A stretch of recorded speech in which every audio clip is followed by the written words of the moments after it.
Let's continue our chapter number 8 of 12th standard history, World Wars and India. Today we are going to discuss Second World War and India.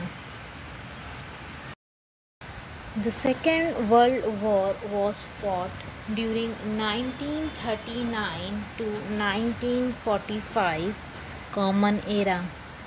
India was involved in the war episodes happening in North Africa, Egypt, Iraq, Iran, Greece, Myanmar, and Malaya. However, India contributed to the rehabilitation of Malaya, Indonesia, and China after the war was over. Indians in the Air Force of British India participated in the war at Assam and Myanmar, while Indians in the Navy of British India fought in the naval war in Arabian Sea and Bay of Bengal. England exploited India and its resources heavily to achieve victory in this world war. India by itself did not have anything to gain from this war, but it was pulled in forcibly by the British government. The British fought their war from the Indian land. For them, India was their colony, and they took it in their right to use it as a source of supplying industrial products, cloth, and other commodities of daily use to their allied nations. Their war supplies from India included dynamite, tanks, material required for ship repairing, steel pipes, steel bar, and other material for laying railway tracks, train bogies, wood, telegraph posts, smaller warships and steamships, food grains, cloth, tents, shoes, medicines, explosive and ammunition and such things. The British government established several factories in India to meet the requirement of supply of these materials. Now, what were the impact of the World War on India?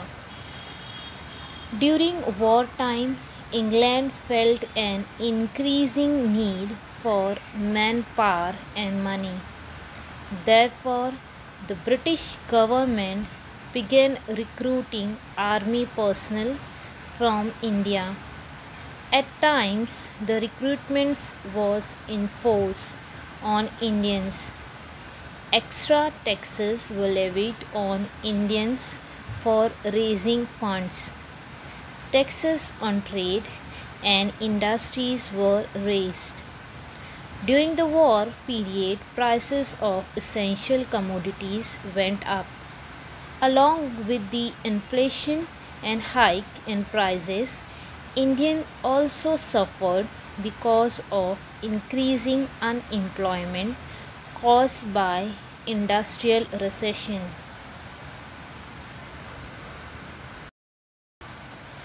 Indian could see that the exploitative rule of the British was responsible for this miserable state of affairs. Indians from all strata of the society, workers, farmers, and the middle class joined in large numbers in the national movements against the British rule. September 1939 saw the emergence of Second World War. Initially, it was England and France against Germany and Italy. When England declared war against Germany, The Viceroy of India, Lord Linlithgow, announced that India also was joining the war to support England.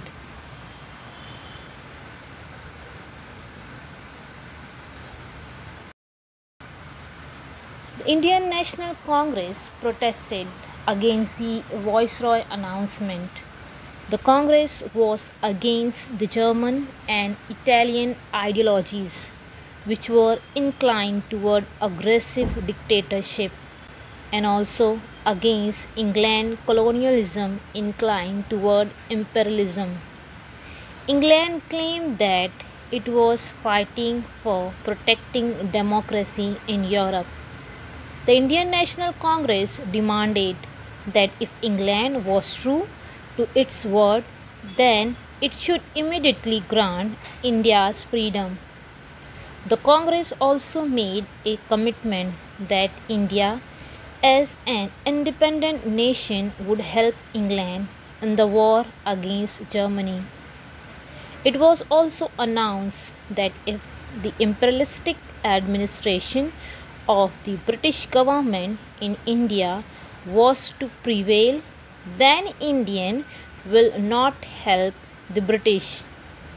However, Lord Linlithgow announced that the British government will not ponder upon any of the Indian issues till the end of the war. Reacting to this announcement, the Indian National Congress decided not to participate in any of the tasks related to war. At about the same time, Japanese army reached the eastern border of India. There were thousands of volunteers who had joined this army. They were the patriotic member of Azad Hind Sena. Netaji Subhash Chandra Bose was their leader. His policy was to take advantage of the situation to move the Indians for intense opposition to the British, while the British was engaged in war. He felt that even enemy of the British may be approached for help if the need be. Azad Hind Sena fought fearlessly for attaining its goal, that is, independence of India, and they contributed to the India's freedom struggle. In the month of August 1945, the Second World War was finally concluded. In this war, England emerged victorious, but it lost heavily in terms of human life and economic condition. As a result, though it was victorious, grew weaker. The British government in India, now aware that Indian soldiers and people are not meek and submissive as before, ruling them was not more easy. Also, India was not going to be perennial source of profit for them as it used to be. So they decided to return home.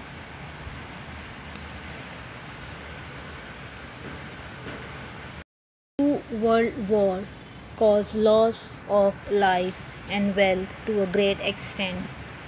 The awareness that there should be an effective measure to avoid such war in future made the victorious nations create organization called League of Nations after the First World War and United Nations after the Second World War.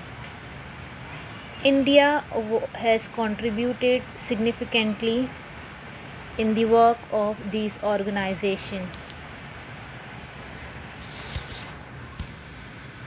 Study about the role of Dwarkanath Kotnis during a wartime. He was born on 10th October 1910 at Solapur. He worked in China during the Second World War, helping the injured Chinese soldier to heal and recuperate. When Japan had attacked China in 1937, the Chinese government requested Pandit Jawaharlal Nehru to send a team of doctors to attend the injured Chinese soldier. Pandit Nehru sent a team of Indian doctors to China. Dr. Kotnis was the chief of the team. He attended the Chinese soldiers for a year. Unfortunately, he was died in China on 9th December 1942 in the plague epidemic.